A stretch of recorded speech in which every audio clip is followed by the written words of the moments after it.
Merci de me recevoir chez vous. C'est encore une fois votre frère, le docteur Raphaël Ekamba. Alors, je voulais partager avec nous aujourd'hui sur une doctrine pilier de la foi chrétienne qui est la doctrine de l'imposition de main ou la façon de transporter la puissance de Dieu ou de transférer la puissance de Dieu. Alors, je vais d'abord vous demander de vous abonner, je vais vous demander de partager cette vidéo avec quelqu'un ou même de donner un like.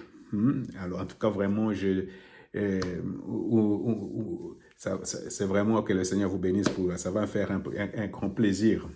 Alors maintenant, je ne sais pas si tu as déjà prié avec quelqu'un en imposant la main et tu as vu la guérison. Tu as expérimenté la guérison ou pas, je ne sais pas.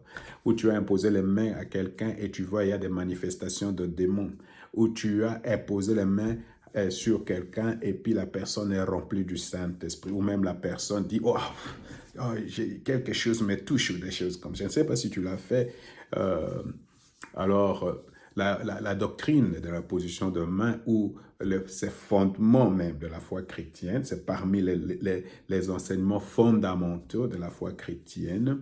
Ce n'est pas quelque chose qui est réservé à un certain nombre de personnes, par exemple le pasteur, les anciens, les apôtres, les disciples, les évangélistes, les enseignants, ou je ne sais pas. Ou, non, c'est vraiment, c'est pour tout le monde. La Bible dit, tous ceux qui croient peuvent le faire. Hein? Donc, ce n'est pas seulement réservé à une catégorie de personnes. Mais avant qu'on arrive là-bas, j'aimerais d'abord lire Hébreux chapitre 6, versets 1 à 3. C'est pourquoi laissons les éléments de la parole de Christ tendant à ce qui est parfait, sans poser de nouveau les fondements du renoncement aux œuvres mortes. C'est ça la première doctrine, les renoncements aux œuvres mortes ou la repentance. Alors, ça veut dire que la première doctrine, si tu es dans une église où on ne prêche pas la repentance, tu dois sortir d'une église comme ça. C'est pour cette raison que nous avons beaucoup de problèmes dans les églises, parce que les gens prêchent plus sur la repentance. Ça, c'est la première doctrine. Il faut prêcher sur la repentance. C'est quoi les œuvres mortes? Les œuvres mortes, il y a des gens qui pensent que parce que moi je fais des œuvres caritatives, je vais être sauvé. Ça, ce sont des œuvres mortes si tu ne crois pas. Parce que la Bible dit, si tu fais des choses sans la croire, sans croire, tout cela, c'est du péché. Donc, tu comprends? Alors, la première des choses, il faut se repentir des œuvres mortes. Alors, après la repentance des œuvres mortes, la deuxième doctrine, c'est la foi en Dieu. C'est pour cette raison que je dis toujours, les gens qui ont une foi forte sont des gens qui ont été repentis. Sans une bonne repentance, tu n'auras pas une foi forte. Et après, il y a la doctrine de baptême. Et les baptêmes sont au pluriel.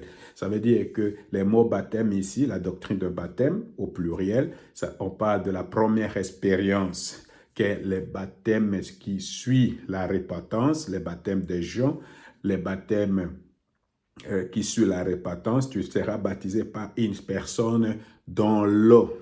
Tu seras vraiment dans l'eau. Par cette baptême, tu t'identifies à la mort et à la résurrection de Jésus-Christ. À la mort, l'assévillissement et la résurrection de Jésus-Christ. Et c'est un témoignage physique pour le monde spirituel et pour le monde physique que tu as décidé pour suivre Jésus-Christ. C'est pourquoi le baptême est très important. La Bible même dit, celui qui croit et qui est baptisé est sauvé. Ça veut dire, j'ai un peu de difficulté si quelqu'un dit j'ai cru et il n'est pas encore sauvé, parce que c'est ce que la Bible dit.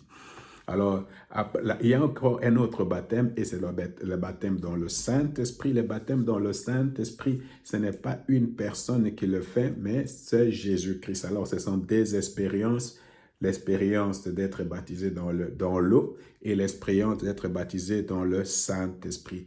La première expérience, c'est le dimanche de la résurrection, ça passe le dimanche de la résurrection.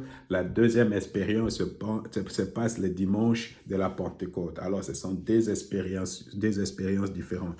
Vient maintenant la doctrine de l'imposition de main. Alors, vous voyez, il y a une doctrine de l'imposition de main. On va parler de l'imposition de main. Et puis, la doctrine de la résurrection des morts et du jugement éternel. Quand est-ce que tu as écouté la dernière fois une prédication sur la résurrection des morts dans nos églises? Quand est-ce que tu as écouté la dernière fois une prédication sur le jugement éternel? Alors, tu vois, ça, ce sont les doctrines de base de notre foi chrétienne. Nous, aujourd'hui, on va parler seulement de la doctrine de l'imposition de main. Alors, on va développer cela et tu vas comprendre pourquoi cette doctrine est centrale dans l'Église et dans la vie de foi. Que le Seigneur te bénisse.